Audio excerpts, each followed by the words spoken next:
Yo guys, selamat datang kembali di Belajar Santai bareng Azhar. Coba deh pikirin, hari ini aja berapa kali sih kalian berinteraksi sama sebuah sistem?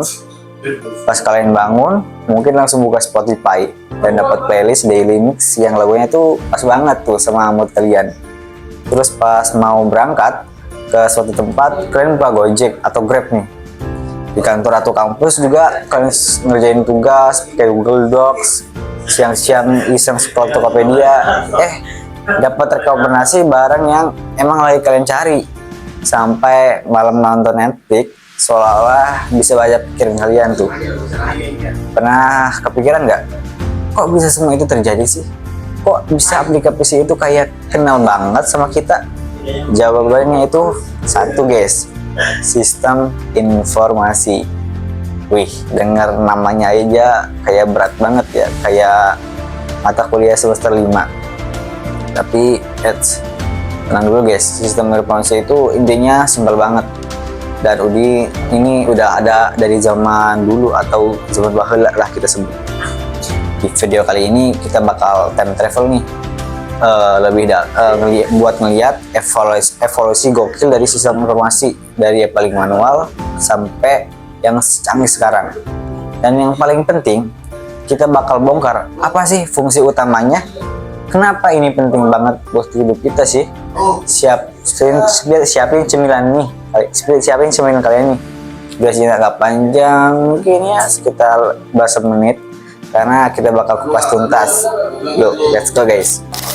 Kita datang di perberhentian pertama, era analog.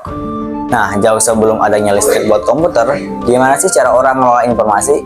Bayangin nih, kalian mau ke pustakaan tua, kalian mau cari buku Harry Potter, kalian harus cari laci-laci kayu, cari katalog berdasarkan judul atau penulis, dan semua itu ditulis tangan, diurutin manual pakai alfabet. Nah, ini guys adalah sistem informasi versi dulu, versi beta. Nah, tapi nggak cuma di perpus sih. Coba bayangin, toko kelontong nenek kakek kita ada buku tebal banget yang namanya itu buku besar. Setiap ada yang beli dicatat, ada yang ngutang dicatat, stok barang masuk juga dicatat. Semuanya itu manual. Inputnya ya pulpen dan kertas, prosesnya otak manusia yang hitung, matanya yang nyari, dan jari yang ngebolak-balik halaman. Outputnya info stok barang sisa berapa atau siapa yang belum bayar utang. Kelemahannya tuh banyak banget. Pertama itu human error pastinya. Salah tulis, salah satu angka aja bisa runyam urusannya. Kedua, rentan banget nih rusak. Kena air, kebakaran, dimakan rayap. Ya udah wassalam lah datanya. Ketiga itu lambat, mau cari data transaksi setahun lalu bisa berjam-jam bongkar buku-buku ini. Inilah yang jadi motivasi manusia buat cari yang lebih baik gitu. Kita masuk ke era kedua, yaitu era mainframe. Waktu terus berjalan dan boom, lahirlah sebuah komputer. Tapi ini bukan komputer yang bisa kita paku ya. Ini komputernya itu segede lemari nih, gede banget. Bahkan segede kamar mungkin. Namanya juga mainframe gitu. Nah, ini adalah era di mana sistem informasi itu jadi milik korporasi raksasa dan pemerintah nih. Contoh paling kerennya itu sistem reservasi tiket pesawat pertama, namanya itu Sabre. Sabre ini sebelum ada ini itu reservasi tiket itu pakai telepon nih dan papan tulis raksasa. Dengan mainframe, ribuan agen travel bisa dicek ketersediaan kursi secara terpusat. Nah, di era ini ada konsep namanya batch processing. Artinya, data dikumpulkan dulu seharian nih. Misalnya ada data transaksi bank, pas malam nih, pas bank tutup, semua data itu diproses barengan. Makanya itu dulu kalau transfer antar bank itu butuh waktu berhari-hari gitu, lama banget. Belum real time kayak sekarang nih, bisa cepat 1 menit kelar mungkin, atau enggak sampai 1 menit. Yang bisa ngoperasin mesin ini tuh juga bukan orang sembarangan. Mereka adalah peneta teknologi, para spesialis IT yang pakai jas lab putih dan ngerti bahasa mesin yang rumit gitu. Sistem ini super kuat nih, tapi juga super eksklusif, mahal banget. Nah, kita masuk nih ke era ketiga nih, era PC dan jaringan. Nah, disinilah semua itu mulai berubah gitu. Tahun 80-an dan 90-an tuh muncul personal komputer atau namanya itu sekarang tuh PC gitu ya. Nah, tiba-tiba semua orang itu dari pengusaha kecil sampai mahasiswa itu bisa punya mini frame di mejanya sendiri. Nah, revolusinya ada dua. Pertama, hardware yang makin kecil dan murah, dan kedua itu ini yang terpenting nih, softwarenya itu muncul aplikasi legendaris seperti VisiCalc dan Lotus 123. Nah, ini adalah aplikasi spreadsheet pertama. Tiba-tiba akuntan bisa bikin laporan yang rumit banget dalam hitungan jam atau bukan hari gitu. Database juga seperti The Best. Bayangin, pemilik toko bisa nyimpen data pelanggan dan riwayat belanja mereka secara digital. Gak perlu lagi nyari data di tumpukan kartu nama yang berantakan seperti dulu. Tapi PC ini awalnya masih penyendiri ini. Terus muncul lagi inovasi keren, LAN atau Local Area Network. Tiba-tiba komputer-komputer di satu kantor ini bisa saling nyambung. Mereka bisa sharing file atau pakai satu printer rame-rame. Nah, ini adalah cikal bakal dari dunia yang terkoneksi. Sistem informasi nggak lagi cuman ada satu mesin, tapi sudah mulai berjaringan gitu. Nah, kita masuk nih ke era keempat, era internet, web, dan mobile atau dunia dalam genggaman ya. Itu puncaknya ada di era kita sekarang, era internet, cloud, dan mobile. Era ini juga mempunyai beberapa fase ya. Yang fase pertama itu web 1.0. Ini adalah internet awal tahun 90-an sampai awal 2000-an. Sifatnya itu read only. Kita bisa buka situs berita, baca informasi, tapi kita cuma jadi konsumen pasif. Nah, website ini kayak brosur digital gitu. Lalu datanglah fase kedua, web 2.0 dan media sosial. Inilah titik baliknya, munculnya Facebook, YouTube, Twitter. Aturannya itu berubah total. Internet bukan jadi read only lagi, tapi sekarang menjadi read write. Bukan cuma perusahaan yang bikin konten, tapi kita semua. Konsep user generated content lahir.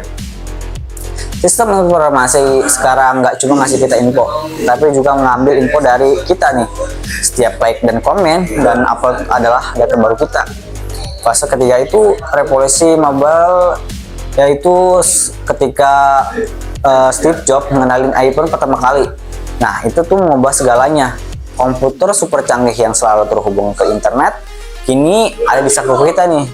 Inilah yang melahirkan ekonomi aplikasi sekarang. Contohnya itu kata Gojek, Grab, Tokopedia. Semua itu bisa ada karena setiap orang itu punya terminal sistem namanya. Informasi di genggamannya. Nah, di fase terakhir yang kita jalani ini adalah cloud, big data, dan AI. Semua dari data aktivis kita di web 2.0 tadi dan mobile itu menciptakan ledakan data yang luar biasa besar atau big data. Nah, AI atau machine learning adalah otak yang mengolah big data tersebut untuk menciptakan sistem informasi yang super personal dan prediktif. Nah, itulah mengapa Spotify, Netflix, dan TikTok itu seolah-olah bisa membaca jiwa kita gitu. Nah, oke, kita udah time travel lebih dalam ya. Dari kartu mainframe, PC, LAN, sampai AI. Keren banget penjalannya pokoknya. Tapi dari semua era tadi itu, apa sih benang merahnya? Fungsi utamanya guys, dari dulu sampai sekarang itu sama gitu. Cuma 4, dan gampang banget diingat. Kita pakai contoh lain ya, biar makin nempel. Anggap aja Netflix. Pertama itu input. Inputnya adalah semua aktivitas kalian gitu. Film apa yang kamu tonton sampai habis, film apa yang baru menit udah kamu tutup, genre apa yang sering kamu cari, kamu masih kasih jempol, kasih like, kasih komen, ke atas atau ke bawah, semua itu adalah data. Nah, kedua itu prosesnya. Nah, disinilah keajaiban AI bekerja nih. Sistem Netflix itu menganalisis jutaan data input dari kalian gitu, dari like komen tadi yang saya sebutkan. Nah, lalu membandingkannya dengan jutaan dari pengguna lain yang punya selera mirip-mirip lah. Proses ini terjadi di ribuan server di seluruh dunia secara bersamaan. Nah, itu processing. Dan ketiga itu output, penyajian informasi. Outputnya itu adalah halaman di depan dashboard kamu yang unik nih. Ada baris top picks atau pencarian teratas kamu nih.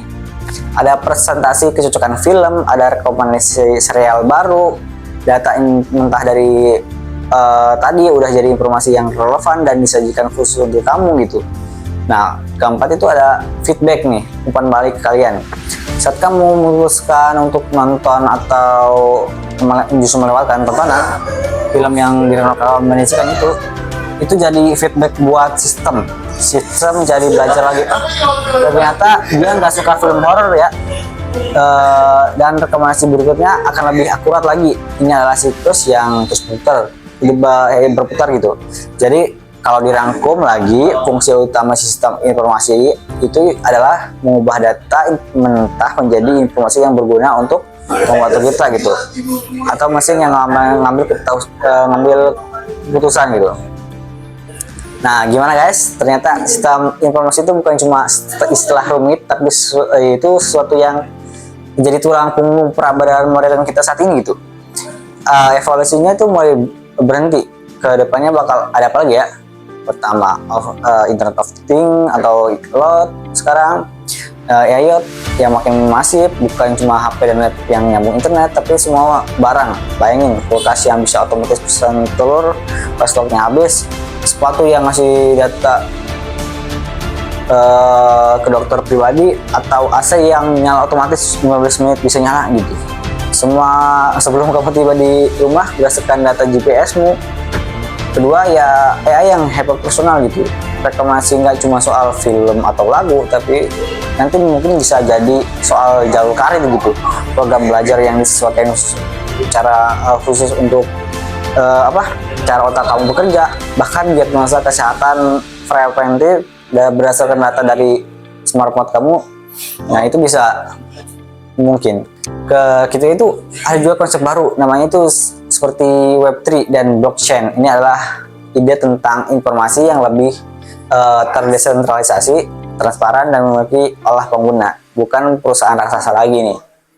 Intinya kita bergerak menuju di mana batasan antara dunia fisik dan digital itu semakin kabur lah. Semua berkat evolusi sistem informasi. Tapi ini juga berarti kita harus makin cerdas nih sebagai pengguna. Kita harus sadar bahwa setiap klik dan setiap data yang kita berikan itu berharga banget. Punya pertanyaan atau ada prediksi gila tentang masa depan sistem informasi, coba deh kalian komentar di bawah. Mungkin kita bisa diskusi di sana. Terima kasih banyak untuk semuanya yang sudah menonton.